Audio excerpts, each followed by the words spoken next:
बिस्मिल्लाहिर्रहमानिर्रहीम। अस्सलाम वालेकुम प्यारे व्यूअर्स, कैसे हैं आप? उम्मीद है कि आप सब खैर खैरियत से होंगे और अल्लाह के फजल करम से मैं भी ठीक हूँ।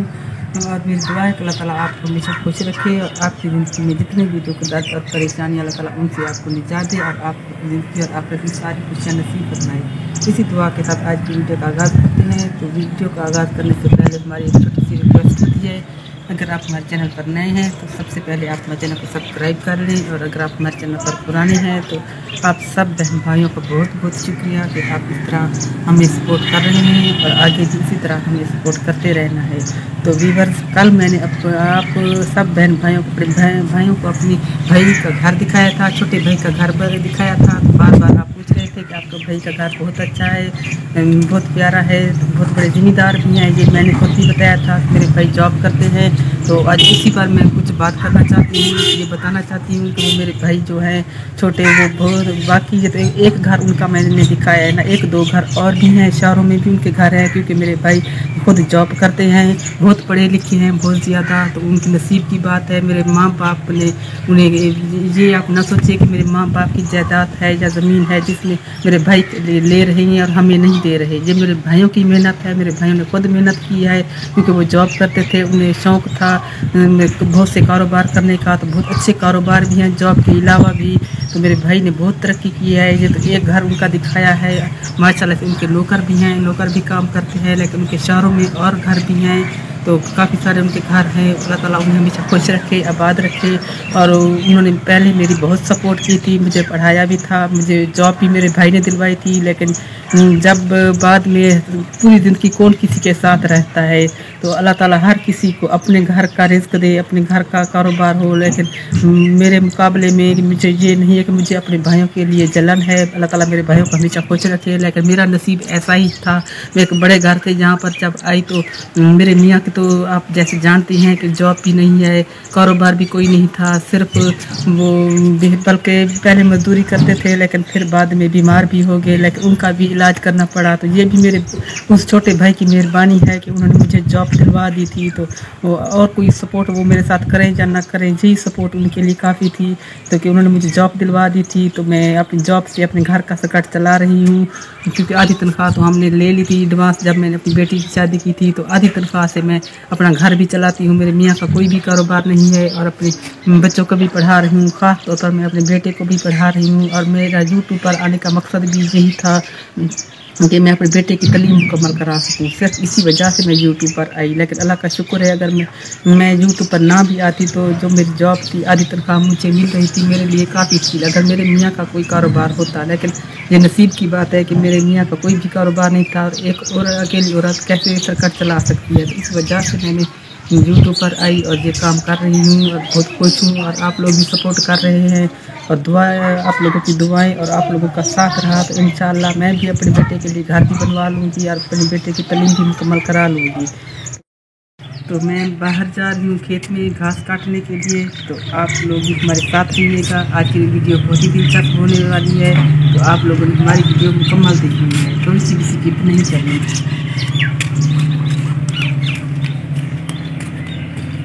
तो वीवर यही हमारी एक कनाल ज़मीन की है, जहाँ घास बीजा हुआ है, क्योंकि एक दो जानवर हैं हमारे पास दूध के लिए। इस वजह से यहीं से हम घास काटने के लिए आते हैं। और यही 7 घर हैं। तो ये एक साथ घर मेरे ससुराल वालों का है, और साथ में मेरी भांजी का घर है, नजमा का। उनके घर की पिछली साइड पर ही हमारा ये घास बीजा हुआ है। अभी मेरी भांजी मुझे बुला रही थी, मैंने कहा कि मैं घास काट कर आ रही हूँ। क्या पता वो क्या बोलती है, क्या कहती है। सुबह से मेरे पास नहीं आई मेरे घर, तो मैं उन्हीं के घर चलती हूँ और पूछती हूँ कि वो किस वजह से मुझे बुला रही है। तो उससे पहले कि मैं उनके पास जाऊँ, तो पहले मैं घास काट लेती हूँ।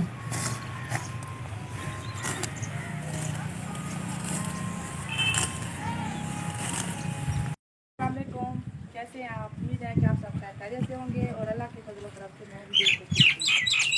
और आज मैं ये अपनी खाला के घर आई हूँ अभी, क्योंकि इन्हें मैं कह रही हूँ कि आज हम आप थोड़ी सी शॉपिंग बाकी बातचीत हैं, तो मैं मेरे साथ चलो।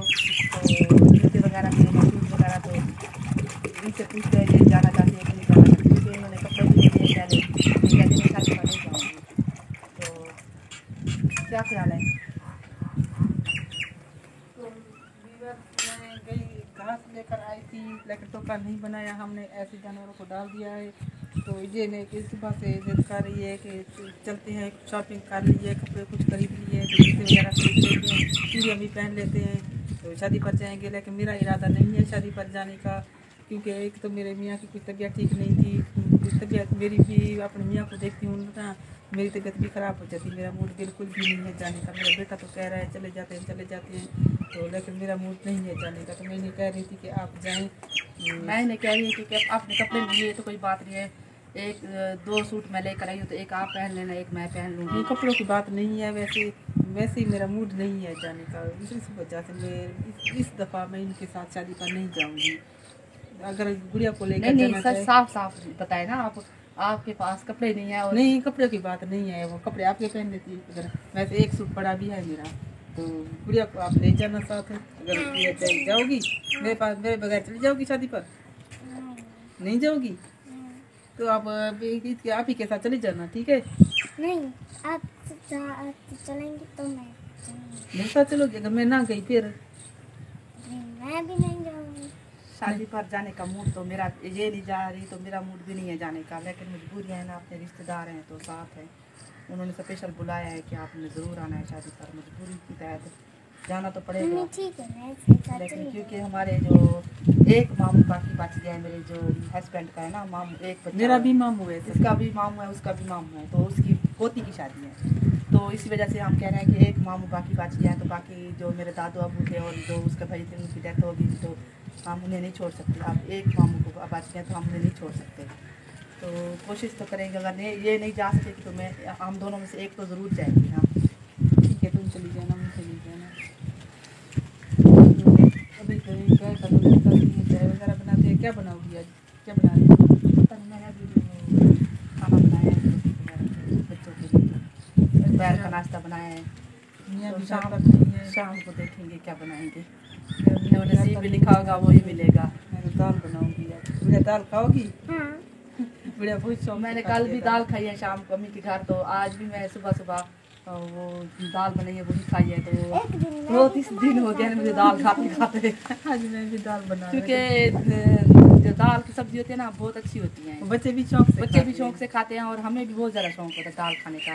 तो क्योंकि जो सब्जियाँ आई हुई है ना, अभी नहीं आई ना, जो भिंडी और करेले वगैरह, तो वो अच्छी सब्जी होती है, लेकिन जो शलजम वगैरह और गाजरें हैं ना, वो मेरे बच्चे नहीं खाते। मसला तो यही है। तो चिकन से तो हम इतने डर गए ना, हमें दिल भी नहीं करता खाने का। मुझे बहुत बच्चे तो खा लेते हैं, बच्चों के लिए तो बनाना पड़ता है।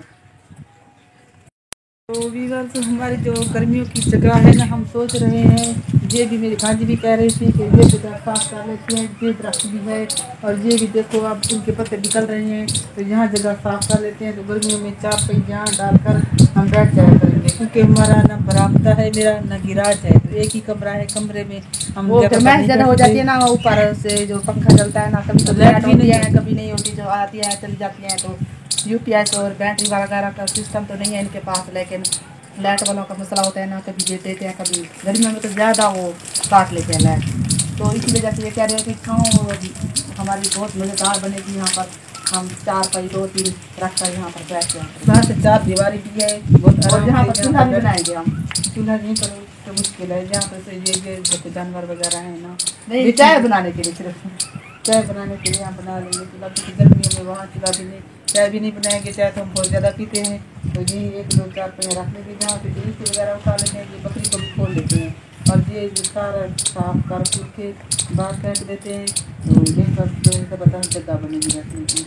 और इसके पत्ते भी निकल रहे हैं ना, देखिए करके अभी तक पत्ते भी नहीं निकल रहे। अल्लाह करे रमज़ान शरीफ तक उनके पत्ते निकल रहे हैं और छाँव बढ़ जाएगी, लेकिन इसकी छाँव काफ़ी है, लेकिन ये ऊपर जा रहा है, क्या पता इस दफ़ा छाँव कैसी बनती है। अगर ये अच्छी तरीके से बन जाए ना, मज़ा आएगा यहाँ बैठने का। लेकिन पिछले साल बहुत ही ज़बरदस्त इनकी छाँव बनी, बढ़ नहीं रही। उस तरह दूसरी साइड पर है, लेकिन उस तरफ घास है और बाहर का माहौल है, तो वहाँ यहाँ तो आराम से बैठा रहेंगे, वहाँ कैसे लेटेंगी, बैठेंगी, बातें करेंगी। तो बाहर साफ इस तरह का माहौल है, तो अच्छा नहीं लगता बाहर बैठना। तो ये तो 4 दीवारी है, तो यहाँ पर आराम से बैठ भी जाएंगे। तो चलते हैं। अब चाय पीनी है आपने? घर जाकर बना लेंगे, तो यहीं पर बना लेते हैं। घर किसे खिलाओगी? चंदन भाई तो है नहीं। चलो ठीक है, आप सुना लेते। अभी थोड़ी देर पहले एक मेहमान आए थे तो मैंने चाय बनाई थी, तो बर्तन धुले हुए नहीं थे, तो अभी मैं बर्तन धोती हूँ और मेरी भांजी के लिए चाय बनाती हूँ। तो फिर बैठकर हम दोनों चाय पियेंगे। हमें दीजिए इजाज़त, नेक्स्ट वीडियो में नए काम के साथ फिर हाजिर होंगे। दुआओं में याद रखिएगा। अल्लाह हाफिज़।